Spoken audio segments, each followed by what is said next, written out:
Hello everyone, my name is Amika and welcome back to my channel. I'm sure most people know what Tomb Raider is by now since it's one of the most popular video game franchises of all time and Lara Croft herself is a gaming icon.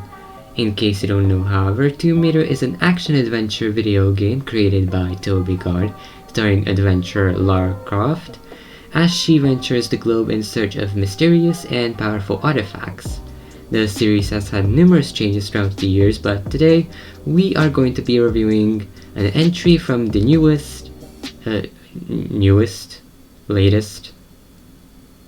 what's the correct term? I don't know. Anyways, we are going to be covering an entry from the latest Survivor timeline, and specifically Tomb Raider, also known as Tomb Raider 2013 by the fandom. So anyway, let's begin. This is going to be sort of a review, so yeah, let's go. And my cat starts meowing, just perfect. Tomb Raider 2013 starts the second reboot of the Tomb Raider franchise and is the first entry in the Survivor timeline. And the game is meant to serve as an origin story to our beloved heroine, Lara Croft.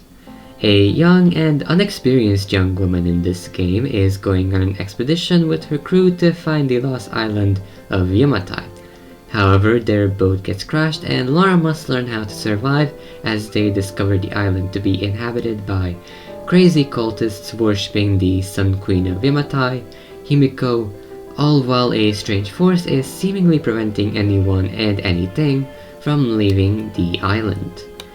It's clear that this story is meant to show how Lara Croft became the Tomb Raider we all know her as today, or a survivor, as the game says. Lara merely just a 21-year-old unexperienced young woman who clearly doesn't know anything about survival and cannot even bear the thought of murdering another person.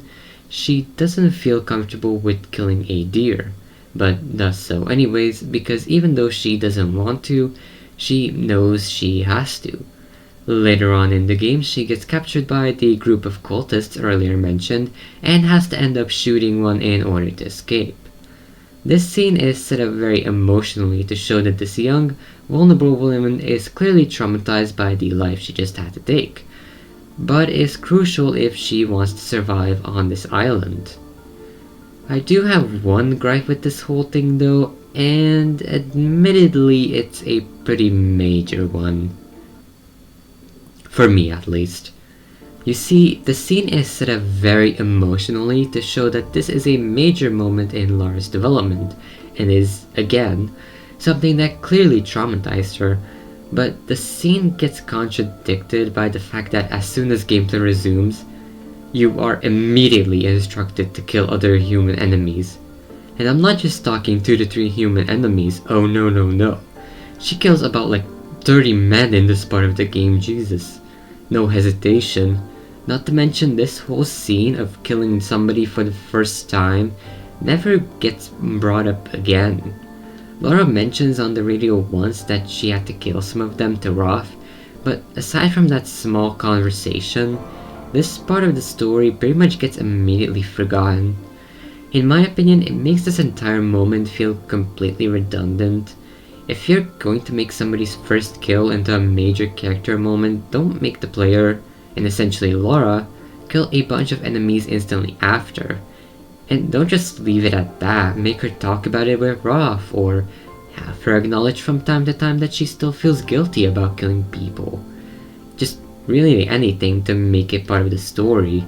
Like really, I just feel that it would make it a lot more interesting and really make it feel more like something that Lara has to deal with throughout the game.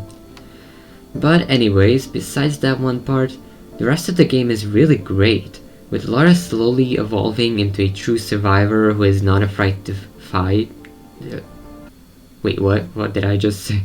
Who is not afraid to fight and shows her determination and courage to keep going, and even going as far as to try and understand the mystery of the island and what's causing the mysterious storms preventing from leaving, which is actually really excellently set up with the whole cultists worshipping the Sun Queen and sort of just trying to figure out their belief behind her.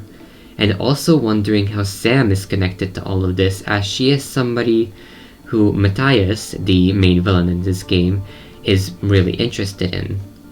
Oh yeah, I forgot to mention, Sam is Lara Croft's best friend and is pretty much immediately gone from the story after we meet her for like 1 second. Yeah. But anyways, I just gotta say, this story is bloody great. As said by Steve of War in his retrospective video, link in the description.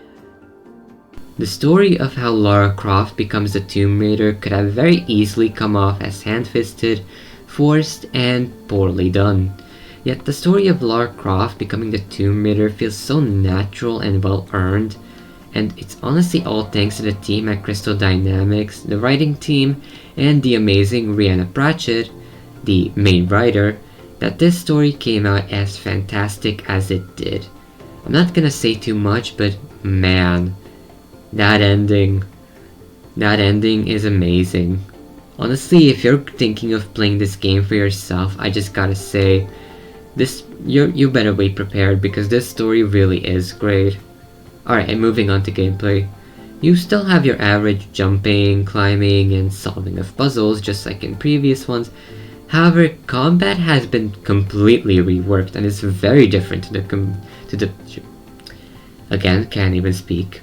Completely reworked and is very different to the previous entries. You see, the previous games had an aim lock mechanic and you could do various moves while doing so, with the idea being that you have to shoot while jumping and performing acrobatics moves to dodge enemy attacks.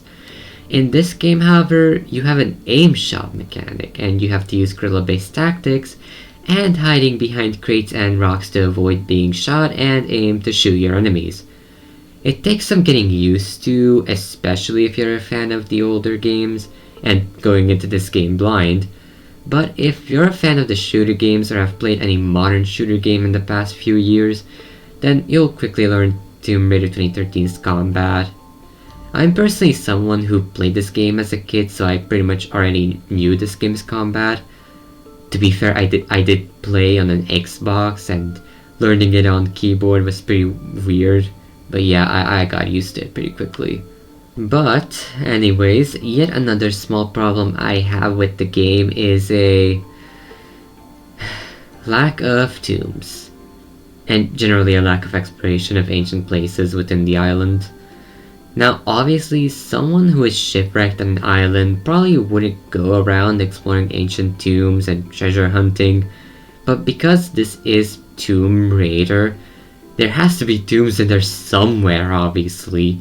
So instead, we have these things called optional tombs, which are basically areas with a puzzle room that you have to solve, and when you do, you get a chest full of salvage, the materials needed to upgrade the weapons in this game, I forgot to mention, and a large pop-up text saying Tomb Raided.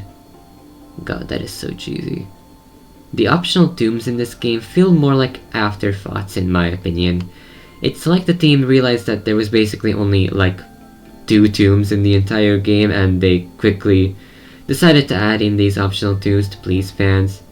I mean, it's better than no tombs, hey, but still, more tombs in the main story would have been appreciated, thanks.